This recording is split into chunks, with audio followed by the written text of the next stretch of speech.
Vamos abrir as nossas Bíblias no texto de Filipenses.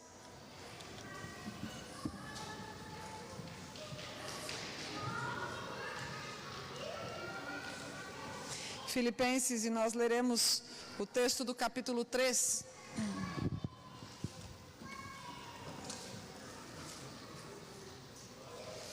Filipenses 13, leremos do 17 até o 21.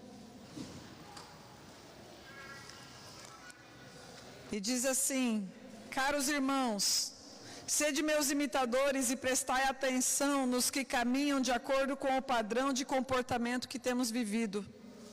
Porquanto, como já vos adverti repetidas vezes, e agora repito com lágrimas nos olhos, que há muitos que vivem como inimigos da cruz de Cristo.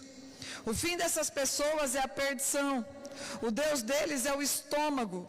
E o orgulho que eles ostentam fundamenta-se no que é vergonhoso. Eles se preocupam apenas com o que é terreno. No entanto, a nossa cidadania é dos céus, de onde aguardamos com grande expectativa o Salvador, o Senhor Jesus Cristo, que transformará nossos corpos humilhados, tornando-os semelhantes ao seu corpo glorioso, pelo poder que o capacita a colocar tudo que existe debaixo do seu pleno domínio.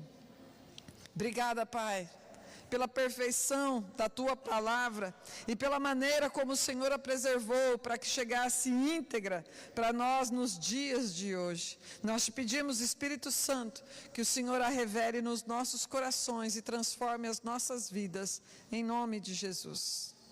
Amém.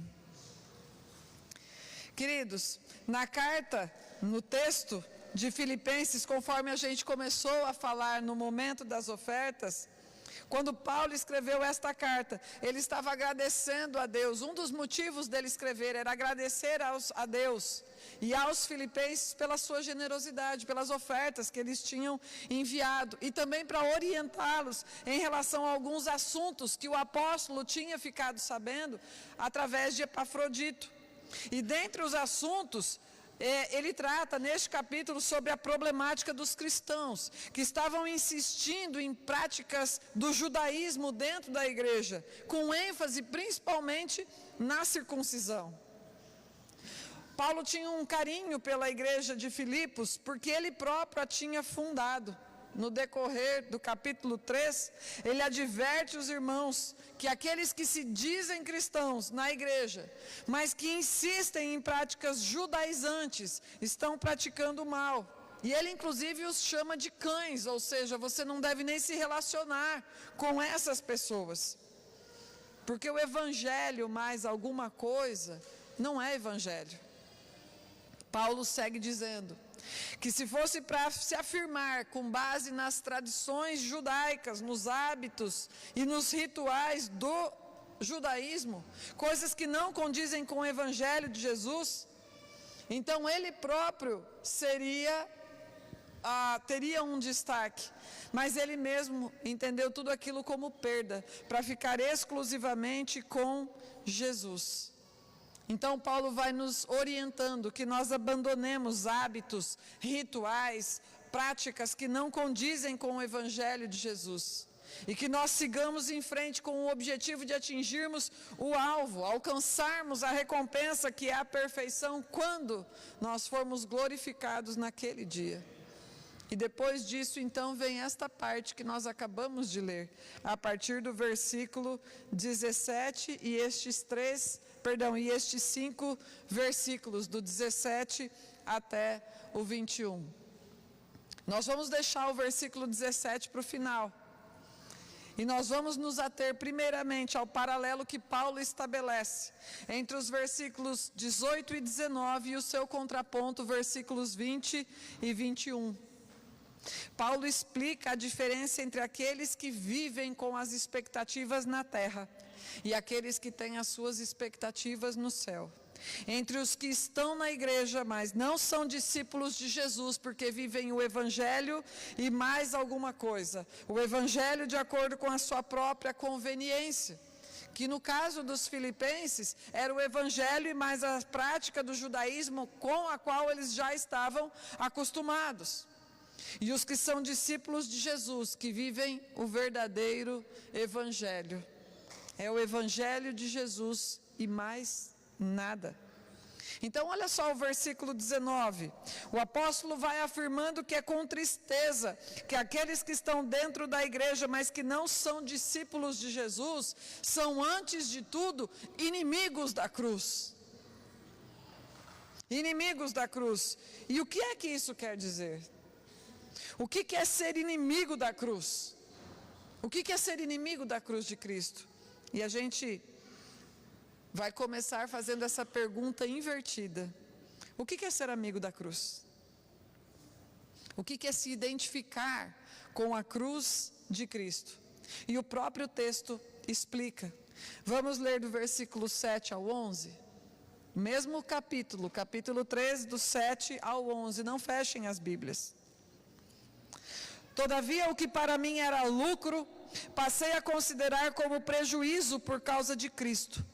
Mais do que isso, compreendo que tudo é uma completa perda quando comparado à superioridade do valor do conhecimento de Cristo Jesus, meu Senhor. Por quem decidi perder todos esses valores, os quais considero como esterco, a fim de ganhar Cristo e ser encontrado nele, não tendo por mim a justiça que procede da lei, mas sim a que é outorgada por Deus mediante a fé, para conhecer Cristo e o poder da sua ressurreição, e a participação nos seus sofrimentos, identificando-me com ele na sua morte, com o propósito de, seja como for a ressurreição dentre os mortos, nela estar presente. Ser amigo da cruz é renunciar tudo aquilo que lhe é mais caro, é morrer para si mesmo e participar dos sofrimentos de Cristo. Paulo tinha um extenso e virtuoso currículo terreno no judaísmo.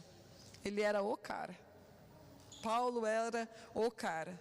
Se nós lêssemos todo o capítulo 3, nós veríamos que no judaísmo ele tinha orgulho do seu nascimento, porque ele era hebreu de hebreus, da tribo de Benjamim, de onde veio o primeiro rei de Israel e circuncidado ao 8º dia. Ele tinha orgulho da sua ascendência religiosa, fariseu, o partido judaico mais zeloso da lei. Orgulho da sua prática religiosa, perseguidor da igreja. E orgulho da sua fidelidade quanto à justiça que há na lei. Ele era irrepreensível.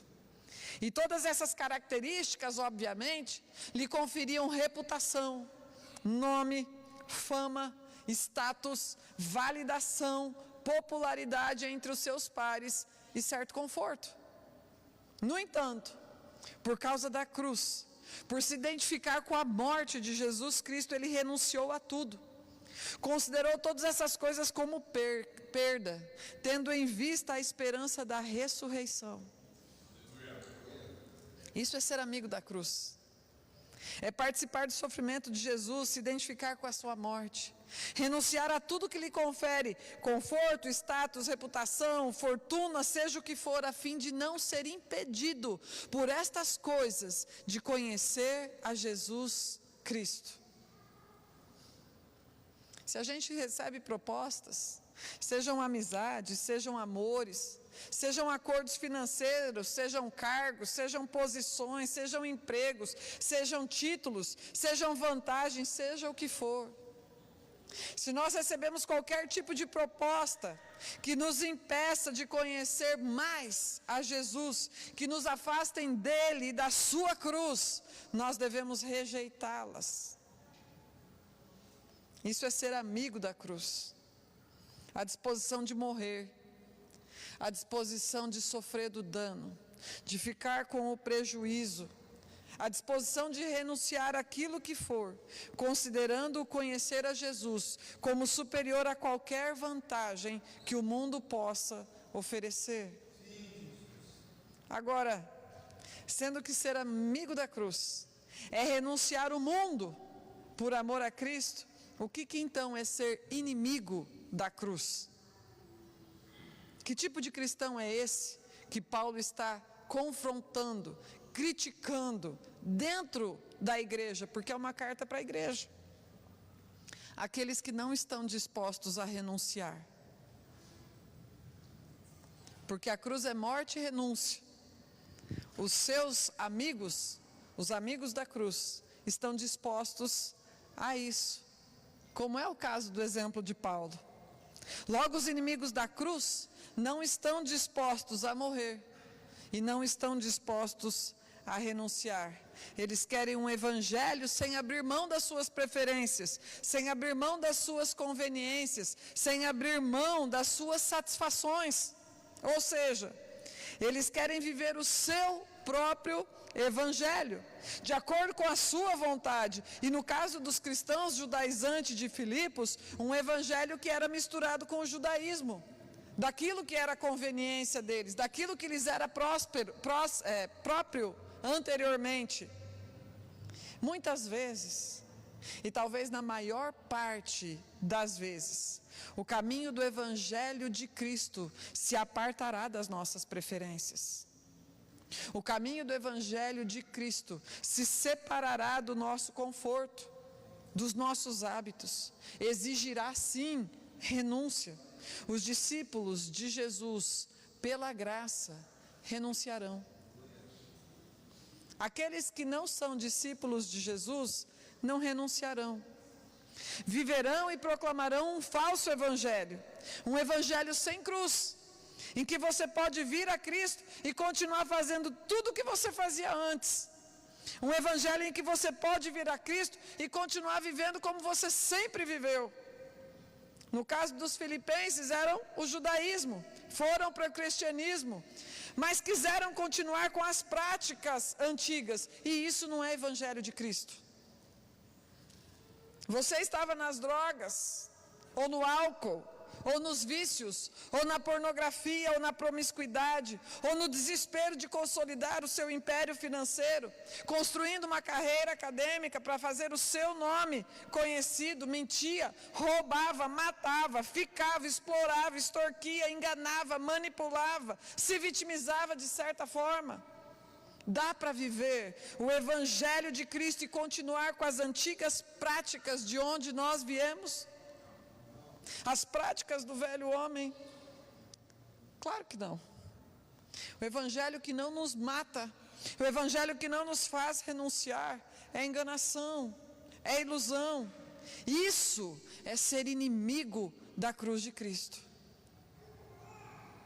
E então no versículo 19, Paulo já vai explicando qual é o destino daqueles que são inimigos de Cristo. E ele começa falando assim: o fim dessas pessoas é a perdição. Porque o evangelho verdadeiro, o evangelho que é amigo da cruz de Cristo, vai conduzir à salvação. Mas esse falso evangelho que não tem cruz, que você não tem que morrer, que você não tem que renunciar, e mesmo estando na igreja, continua nas práticas do velho homem, esse evangelho não conduz para a salvação, conduz para o inferno. Rejeitar a cruz é rejeitar a Cristo, e Ele é o único caminho que leva até Deus. Aí, a partir disso, Paulo começa a descrever a respeito dos inimigos da cruz, algumas características, e ele começa falando que todo inimigo da cruz de Cristo é idólatra. Na sequência ele vai falando assim: o Deus deles é o estômago. Os inimigos da cruz são idólatras, eles têm outro Deus, eles não adoram ao Senhor, mas o seu próprio estômago. Ou seja, eles vivem para satisfazer os seus desejos, as suas necessidades, e fazem dos seus desejos os seus ídolos, e vivem em função de matar a sua própria fome, de saciar o seu próprio apetite. A idolatria do ego, ou a idolatria de si mesmo, é algo insaciável. E aqui é retratada pelo estômago. Todos nós comemos de tempo em tempo. A gente come, se sacia, mas a hora que o estômago esvazia, nós temos fome novamente. Ou seja, a pessoa se alimenta, fica satisfeita por um período, seja um pouco mais curto, seja um pouco mais longo, mas aí precisa ser satisfeito novamente. Nunca é suficiente. Nunca está satisfeito. Quem adora a Deus é satisfeito nele. Mas quem adora a si mesmo jamais se satisfaz. Na sequência ele segue explicando, segue expondo. E vai falando, e o orgulho que eles ostentam fundamenta-se naquilo que é vergonhoso, no que é vergonhoso. Os cristãos judaizantes tinham orgulho das suas obras, da sua meritocracia, da circuncisão, como se a salvação fosse por meio de mérito e não pela graça. Nós também. Por mais operosos que nós sejamos, por mais títulos que nós tenhamos, por mais que tenhamos reputação ou certificados, por mais obras que nós façamos, nós precisamos compreender que achar que isso nos concederá direito à salvação é vergonhoso, porque é barganha, e isso barateia a graça de Deus, como diria Bonhoeffer, graça barata, graça que não vale coisa alguma. A gente é tão meritocrático, que a gente tem dificuldade para se render à graça de Deus. A graça nos humilha, a graça nos humilha, porque ela manifesta que nós não somos bons, que nós não somos suficientes, por mais que todas as coisas que nós façamos sejam louváveis, ou por mais hábeis que nós sejamos, por mais que as nossas obras rendam frutos, rendam fama, rendam status, fortuna, influência, aqui nesse mundo, elas não nos garantem eternidade, não nos dão direito ao céu. O céu é dos humildes, não dos orgulhosos. O céu é dos insuficientes e não dos dotados. O céu é dos doentes e não dos sãos, como disse Jesus. A gente às vezes pode não verbalizar porque a gente é crente, mas por dentro, muitas vezes a gente fica considerando a nossa inteligência, a nossa capacidade, o saber se virar, a nossa malandragem, a nossa sabedoria, e a gente vai considerando estas coisas o nosso sucesso, a gente vai considerando estas coisas não como mera constatação, mas como ostentação e superioridade. E o texto bíblico está falando, que vergonha. Paulo considerou todas estas coisas como esterco, e aí vem ele, tão inteligente, tão capacitado, tão bem dotado a respeito de tantas coisas, dizendo, eu me glorio nas minhas fraquezas. Eu me glorio nas minhas fraquezas. E ele termina o versículo falando a respeito dos inimigos da cruz e dizendo, eles se preocupam apenas com o que é terreno.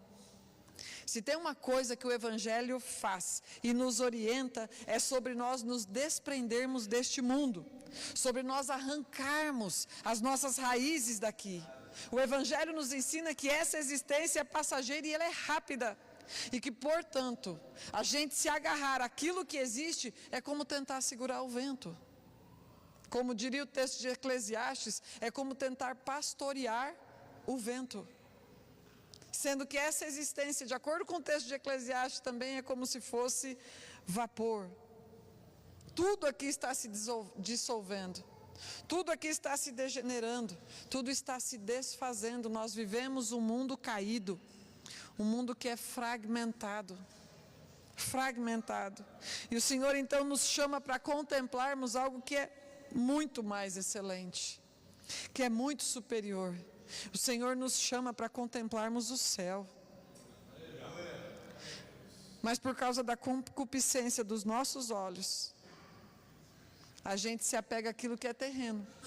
A gente se apega ao corpo, a gente se apega ao patrimônio, a uma carreira acadêmica, a uma carreira profissional, à reputação, à notoriedade, ao que os outros vão pensar, ao status, à igreja, o ministério, os filhos, o cônjuge. Muitas vezes fazemos da nossa família ídolos.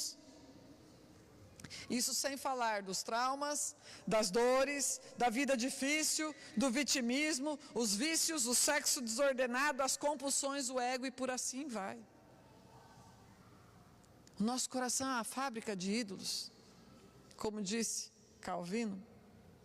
E tudo aquilo que nos governa, que não é Deus, é um ídolo no nosso coração. Todos os ídolos nos fazem olhar para a terra. Apenas Deus nos faz contemplar o céu. Todos os ídolos vão tentar nos prender a esta existência, mas o Senhor fala sobre uma realidade superior e nos faz olhar para o céu. Então Paulo até aqui ele vai descrevendo a respeito do comportamento dos inimigos da cruz. Vai falando a respeito desse evangelho que não tem morte, crucificação, que não tem renúncia. E agora ele vai fazendo o contraponto. Ele vai para os versículos 20 e 21. E vamos falar então sobre eles. No versículo 20, Paulo já começa falando: no entanto, a nossa cidadania é do céu. É como se ele pegasse o nosso RG e lá onde está escrito natural de ou naturalidade, fosse completado com céu. Natural do céu. De onde você é, meu irmão? Sou do céu. Isso fala de identidade. Isso fala de onde eu vim e fala a respeito de quem eu sou. No meu caso, eu sou de Maringá, maringaense. Quem é de Curitiba, curitibano. Quem é de Manaus, manauara e assim por diante. E a minha cidadania, de certa forma, vai falar também sobre o meu comportamento, sobre o meu jeito de falar, sobre o meu sotaque, sobre as minhas preferências culinárias, sobre a minha maneira de pensar, sobre a minha cosmovisão, sobre as minhas prioridades. A gente gosta, inclusive, de falar das qualidades do lugar de onde a gente veio. E como eu falei de manhã com os irmãos, vocês já conversaram com o pastor Evert quando ele fala sobre Maringá, de onde ele veio? Aquela cidade linda, quente, melhor IDH do Brasil. Cidade acolhedora. E se você chegar perto dos nossos irmãos manauaras, que nós amamos tanto, e eu citei isso de manhã também, e você começar a conversar sobre a culinária da terra deles, eu falei que a boca vira um córrego. Porque eles vão falando de tanta comida boa, e de vez em quando eles trazem também. Fiquei sabendo que ontem, Fiquei sabendo não, eu estava aqui, teve até açaí ontem aqui, no seminário, e açaí manauara. Agora, porque você é um cidadão do céu, nas suas conversas, você também fala de lá. A gente também fala daquele lugar, de onde nós viemos, e apesar de nós não termos memória, a gente não vê a hora de voltar. A gente sente saudade do céu sem nem mesmo ter estado lá, ou ter tido memória de estarmos lá. O lugar ao qual nós pertencemos não é igual aqui na terra. E eu brinquei de manhã falando que no Nordeste é um sol que racha, e aqui em Curitiba é um sol que só enfeita. Não é verdade? Lá a luz do nosso Senhor brilha de tal maneira que nem precisa de sol, gente. Está descrito em Apocalipse isso. O lugar ao qual nós pertencemos não tem essa corrupção toda. Lá nada se deteriora.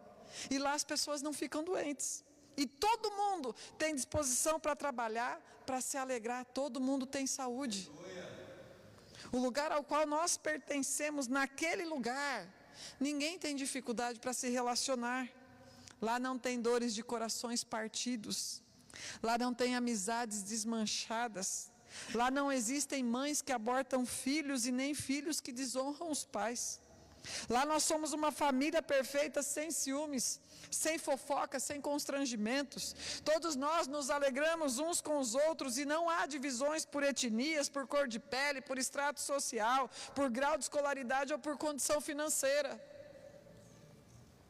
O lugar ao qual nós pertencemos é tão rico que aquilo que se enaltece nessa terra, que é o ouro, lá é o pavimento das ruas, e a decoração das casas. E não é só nas casas, nos bairros privilegiados, lá todo mundo é rico. E a nossa riqueza não é da conta bancária. Lá todo mundo é rico de Deus. No lugar ao qual nós pertencemos, a justiça é perfeita, porque ela é a mesma para todos. É Jesus Cristo. Lá só tem gente justificada. Ninguém fica cobiçando as coisas dos outros, porque todos nós somos satisfeitos e não temos falta de coisa alguma. No lugar ao qual nós pertencemos, ninguém envelhece, nem as plantas. Ninguém adoece e as frutas não ficam bichadas. Lá não existe poluição, lá não existe morte, e lá a arte é bela de verdade. Agora olha que coisa mais linda que o apóstolo diz na sequência. A nossa cidadania é deste lugar, do céu, de onde nós aguardamos com grande expectativa o Salvador, o Senhor Jesus Cristo. Como assim que nós aguardamos Jesus Cristo do céu? De onde nós aguardamos a volta de Jesus? Como nós aguardamos do céu, sendo que nós estamos aqui na terra? O texto de Efésios, no capítulo 2, nos versículos 6 e 7. A Bíblia diz que Deus já nos ressuscitou com Cristo e que nós estamos assentados ou entronizados com Ele nas regiões celestiais. E isso fala da nossa união com Cristo. Apesar de estarmos aqui, nós já somos dele. Isso fala da nossa realidade espiritual, que é vitoriosa, ainda que na nossa realidade terrena ainda padecemos, ainda vivemos sofrimentos, ainda vivemos dores. E isso fala de perspectiva. Em Cristo, nós olhamos para as coisas desta vida a partir da eternidade. Em Cristo, nós olhamos para tudo que nos acontece, mas da perspectiva do céu. E por isso nós renunciamos a tudo que pode nos afastar de lá. Ou seja, tudo que nos afasta da cruz. Sejam pessoas, sejam amores, sejam privilégios, seja autopreservação. Lembra como é que foi que Jesus falou com Pedro? Quando Jesus explicou para os discípulos que ele sofreria muitas injustiças. E o discípulo falou para Jesus: Jesus, seja condescendente, seja gracioso com você, Jesus.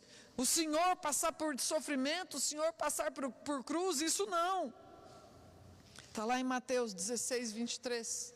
Como que Jesus fala com Pedro? Quando Pedro fala para Jesus ser gracioso, condescendente consigo mesmo. E virando-se Jesus, repreendeu a Pedro: para trás de mim, Satanás. Tu és uma pedra de tropeço, uma cilada para mim, pois a tua atitude não reflete a Deus, mas sim os homens.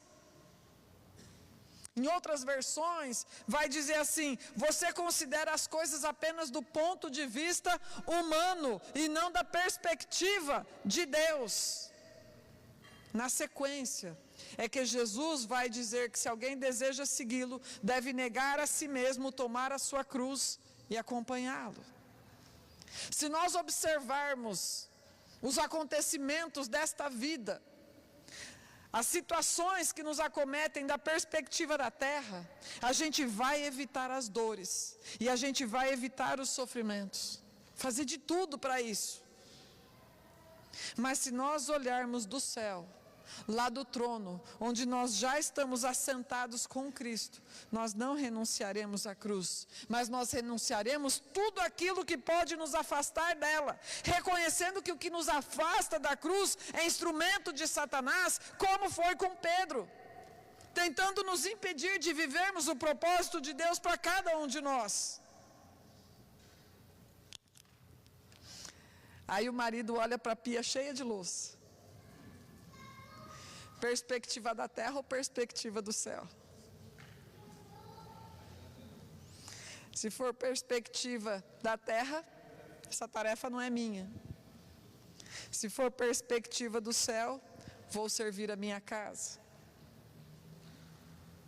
A esposa percebe que o marido chegou estressado, cansado, falando daquele jeito mais hostil, ou então ele chega em casa quieto, nada de muito cumprimentar, nada de muito brincar, entrou mais taciturno, mais introspectivo.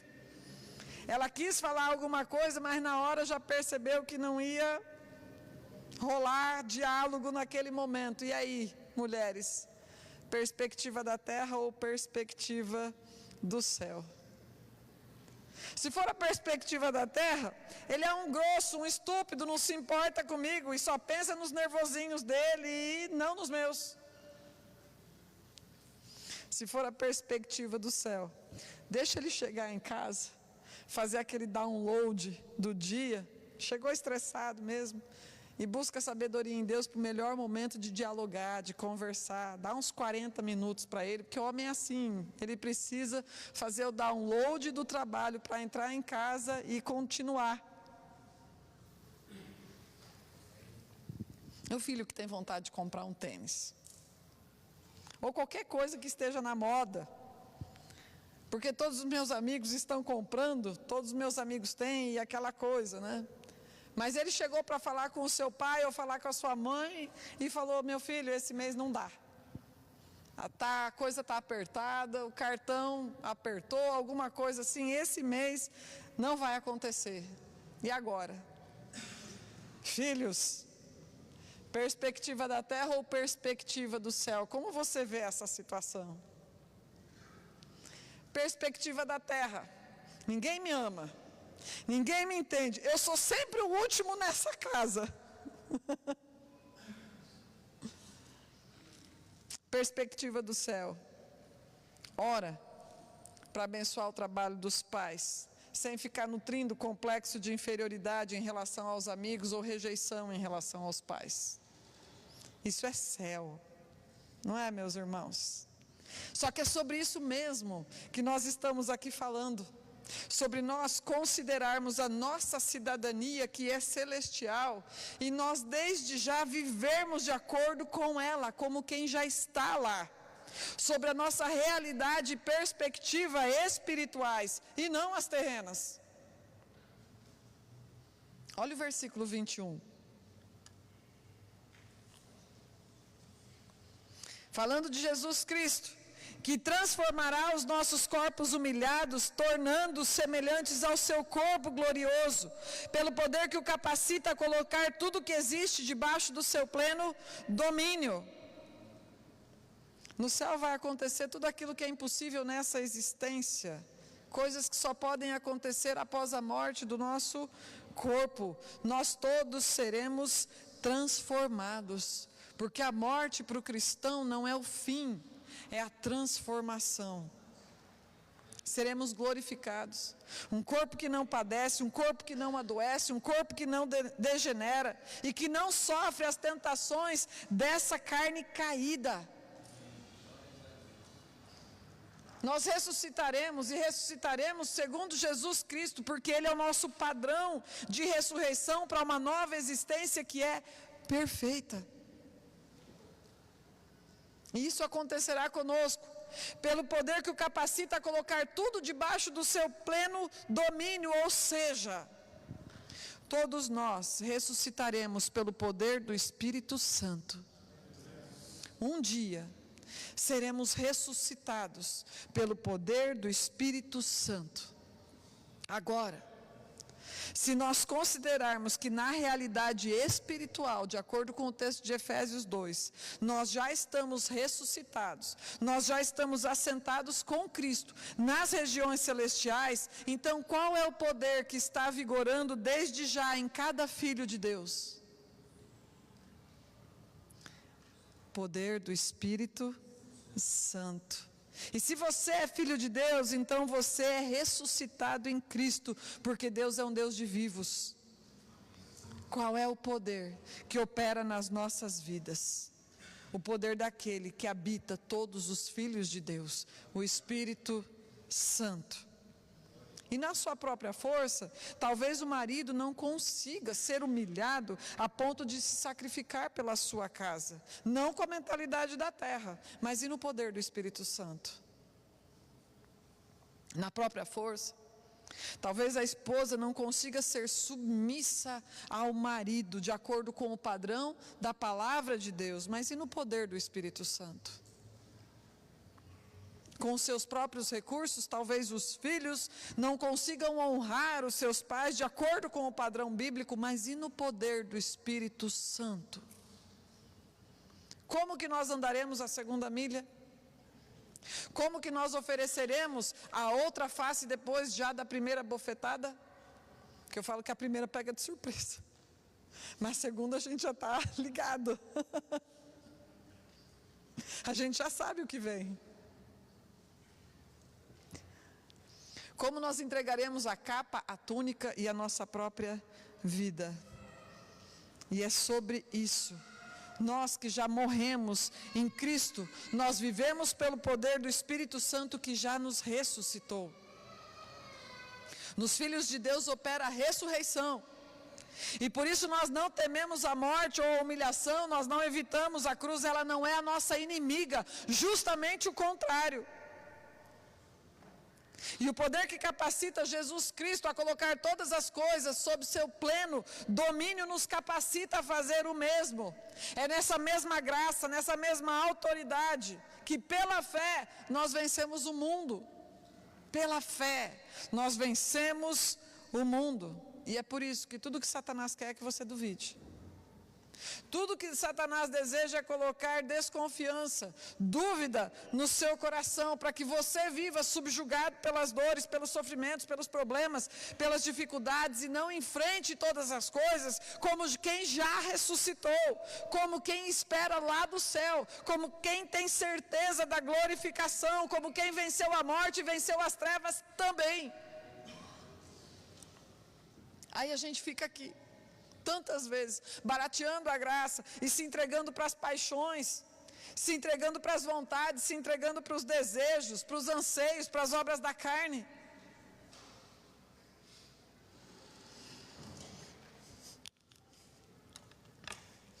Vamos voltar para o versículo 17, para nós concluirmos. Olha o que diz o versículo 17. Caros irmãos, sede meus imitadores, e prestai atenção nos que caminham de acordo com o padrão de comportamento que nós temos vivido. Turma da ITF, prestaram atenção que ele está falando comportamento? É só um negocinho de professora com alunos aproveitando o gancho, tá? Padrão de comportamento. Todos nós já recebemos a ressurreição, mas ainda não morremos. Todos nós já estamos no céu, mas ainda aqui nessa terra. Nós estamos falando de duas realidades nas quais nós existimos, a espiritual e a terrena. Por isso que a gente vive o já e o ainda não ao mesmo tempo. Enquanto nós aguardamos a volta de Jesus, nós estamos aprendendo a viver de acordo com a cultura do reino de Deus. Nós estamos sendo civilizados de acordo com o céu, onde todos os filhos de Deus, todos os discípulos de Jesus habitarão. E esse processo de ser civilizado, de ser aculturado, de aprender a se comportar, se chama discipulado. Porque nós aprendemos a viver como um discípulo de Jesus. E de que maneira isso acontece? Como vivemos como um discípulo de Jesus? Primeiro, lendo a Bíblia porque ela é a palavra de Deus. Todo discípulo de Jesus deve saber o que ela diz, porque ela é a nossa regra de fé e a nossa regra de prática também. E segundo, de acordo com o texto, como disse Paulo, imitando os outros discípulos de Jesus. Sede meus. Irmãos, o discipulado não é um método, discipulado é imitação.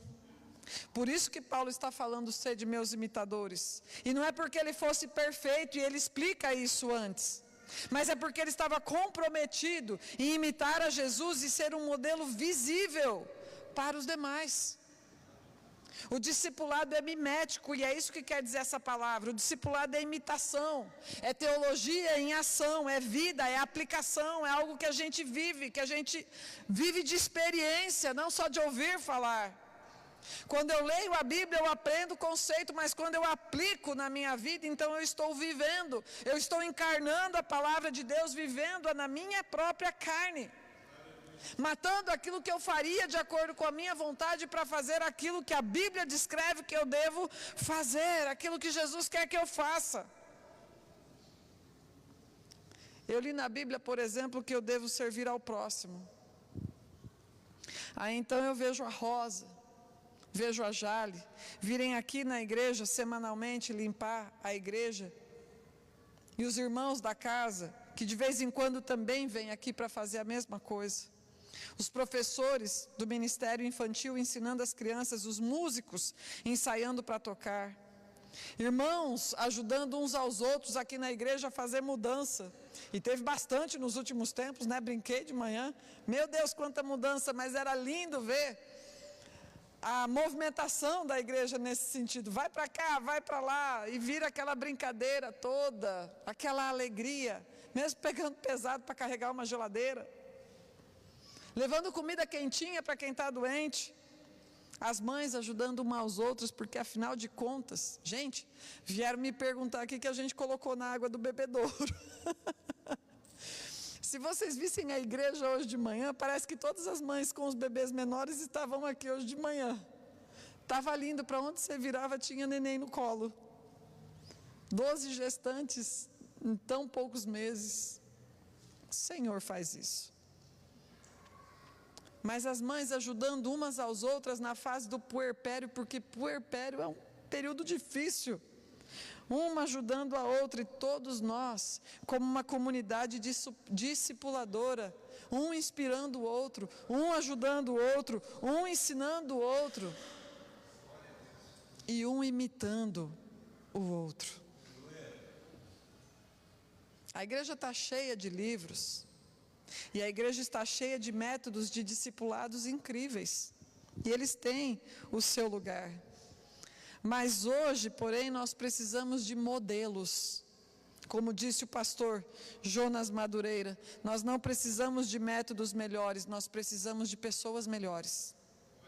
Pessoas que vivem o evangelho no poder da ressurreição e digam como Paulo: vem andar comigo e me imite. Eu não sou perfeito, mas eu estou no caminho e eu posso mostrá-lo para você. Nós precisamos de modelos.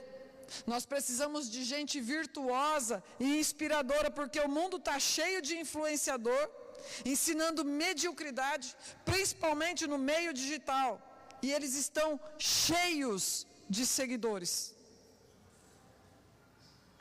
Todo mundo aprende por imitação, não só dentro da igreja. E um monte de gente tola, acha o máximo e imita. Quem é pai sabe que o filho aprende mais pela imitação do que pelas horas que ele tenta ficar passando sermão a respeito de alguma coisa. Coisa boa e coisa ruim. Deuteronômio 6, a Bíblia diz que os pais ensinarão os filhos a amarem a Deus quando eles estiverem andando, sentados à mesa, quando estiverem deitados, e isso é discipulado, isso é andar junto. Os discípulos são pessoas que imitam a Cristo. São os pequenos cristos. E quando nós imitamos os discípulos, quando nós nos espelhamos neles, nós também nos tornamos modelos de Cristo, para que outros também possam imitar. É por isso que também em 1 Coríntios Paulo vai dizer: sede meus imitadores como eu sou de Cristo. Imite a mim como eu imito a Cristo. E ao me imitar, você estará imitando a Ele, portanto você será seguidor dEle, e não meu, eu sou só um instrumento. Mas a gente não quer se comprometer de falar para as pessoas olharem para a gente, porque talvez a gente seja obstinado em viver um evangelho de conveniência. Cristo é invisível, mas os discípulos são um modelo visível e imitável de Jesus no mundo. A igreja é a visibilidade de Cristo, e por isso ela deve ser imitável, por estar imitando a Ele. Já percebeu como a gente tem vivido uma crise de heróis? Eu conversava com alguém essa semana sobre isso. A gente vive uma crise de modelos virtuosos, porque os modelos que fazem sucesso hoje são os modelos que nos ensinam a nos conformarmos com quem nós somos, com os nossos defeitos, a aclamarmos o erro como virtude e a mentira como se fosse verdade e sucesso. A gente cresceu sabendo muito bem quem eram os heróis e os vilões.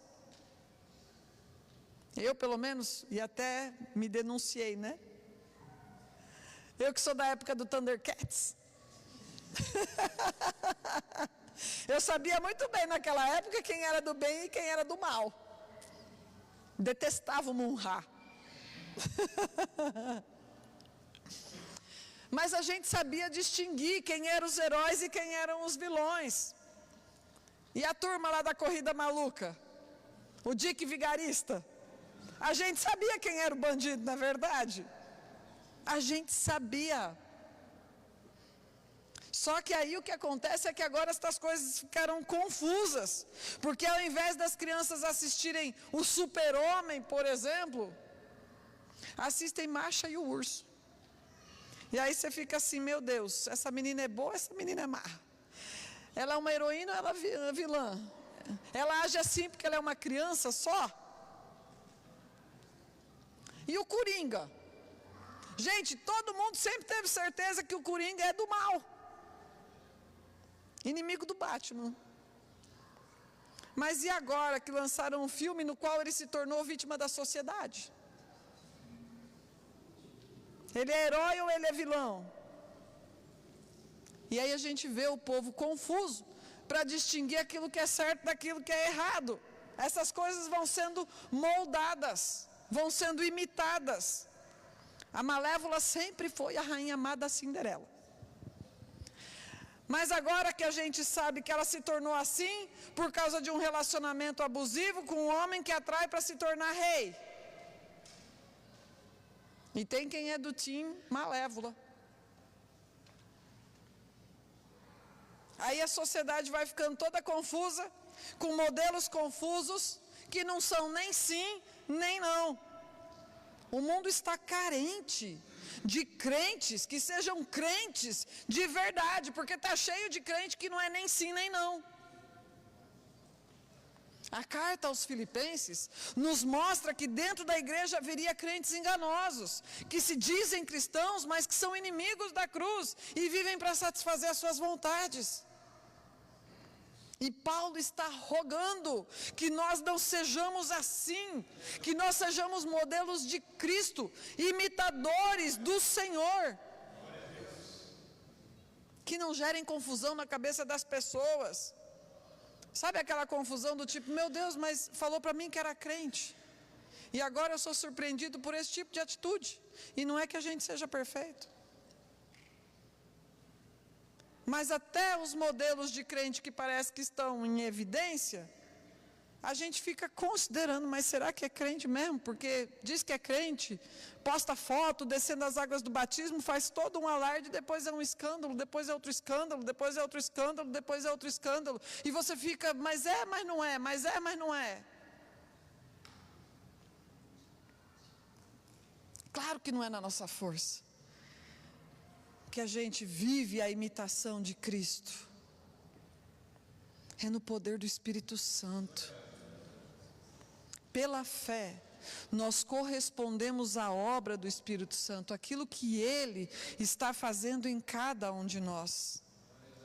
O Espírito Santo, no seu poder e na sua graça, nos capacita para que nós sejamos pais melhores, mães melhores, filhos melhores, melhores colegas de classe, um irmão melhor, um vizinho melhor, e não é melhor do que os outros, mas é melhor do que a si mesmo, melhor do que eu fui até hoje, e também não melhor de acordo com aquilo que eu penso que deva ser melhor, de acordo com o meu ideal, mas melhor de acordo com o que a palavra orienta que seja, de acordo com a Bíblia, a fim de que os homens vejam a nossa luz e glorifiquem ao Pai que está nos céus. Cristãos andam juntos, em comunidade, um inspirando o outro, um ensinando o outro. A gente anda em bando, como diz o pastor Everett, ele costuma falar assim, a gente anda em bando. Desigrejado não discipula e nem é discipulado. Quanto mais eu conheço e ando com cada um de vocês, mais eu sou inspirada, mais eu aprendo e mais eu imito a fé de cada um. E aí, para não citar os nomes dos irmãos, porque talvez isso levaria o domingo inteiro, então eu vou falar das minhas filhas, o quanto eu aprendo com elas, e pais, é uma bênção a gente aprender com os nossos filhos. A minha caçula Ana Flávia sempre me ensina sobre leveza, sobre alegria, sobre espontaneidade. Quem a conhece sabe que é assim. E a mais velha, a Duda, me ensina sobre resiliência, sobre superação e proatividade. E se nós tivéssemos tempo, talvez eu falasse tantas coisas que eu aprendo com vocês. Em alguns momentos a gente passa por situações específicas, então o Espírito Santo faz a gente se lembrar dos irmãos que passam por situações e a gente segue o exemplo da fé deles, e aí a nossa própria fé também é fortalecida, então nós perseveramos. Hebreus 13, no versículo 7, diz assim: lembrai-vos dos vossos líderes, que vos ensinaram a palavra de Deus, observando-lhes atentamente o resultado da vida que tiveram, e imitai-lhes a fé. Imitai-lhes a fé. Parece que todo mundo quer ser inédito de alguma forma, parece que todo mundo quer ser original de alguma forma, mas Jesus está falando: eu sou o original, vocês são os modelos, então me imitem. E para que nós o imitemos, nós também muitas vezes imitaremos a fé dos nossos irmãos, que são a igreja visível, inspiração para cada um de nós. Discipulado é a imitação. Foi isso que Tomás de Kempis disse em torno de 1400, num livro que ele escreveu a respeito disso, a respeito do papel da comunidade no fortalecimento da fé. O que a gente tem falado desde o aniversário sobre uns aos outros. Então que nós renunciemos às vontades, que nós renunciemos ao mundo e que nós nos apeguemos à cruz de Cristo, a fim de que nós sejamos um modelo de fé, para que as pessoas possam se espelhar nesse mundo que é fragmentado e caído.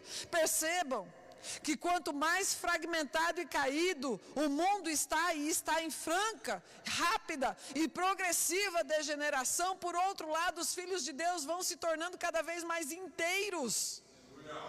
Cada vez mais inteiros, por causa do poder da ressurreição, por causa do poder do Espírito Santo agindo na vida de cada um de nós. Só a cruz nos humilha o suficiente para que nós sejamos salvos de nós mesmos. Não sejamos crentes só de nome, mas de prática, de prática. E eu quero concluir com uma citação de Lutero, e já convidar o Ministério de Música para vir até aqui. Lutero disse assim: Eis o caminho da cruz. Tu não o podes achar. Eu tenho que guiar-te como um cego. Por isso, nem tu, nem ser humano, nem criatura, mas eu com letra maiúscula, eu em pessoa, te ensinarei através do meu espírito e palavra o caminho que deves trilhar. Não a obra que tu escolhes, não o sofrimento que tu imaginas, mas sim o caminho e sofrimento que te é preparado contra a tua escolha, contra o teu pensamento e desejo. A esse segue, a esse te chamo, nele ser discípulo. É tempo oportuno, o seu mestre chegou.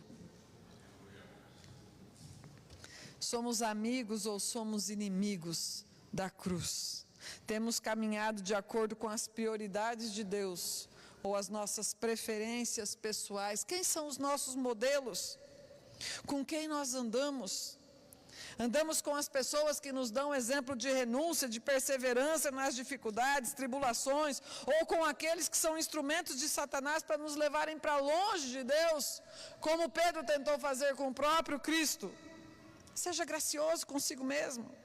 Se você não pensar em você, quem é que vai pensar? Você não merece estar passando por estas coisas. E assim os modelos de desenho da internet, do YouTube, vão moldando a mentalidade. Os influenciadores do mundo digital vão influenciando a mentalidade, tentando trazer essa cultura para dentro da igreja.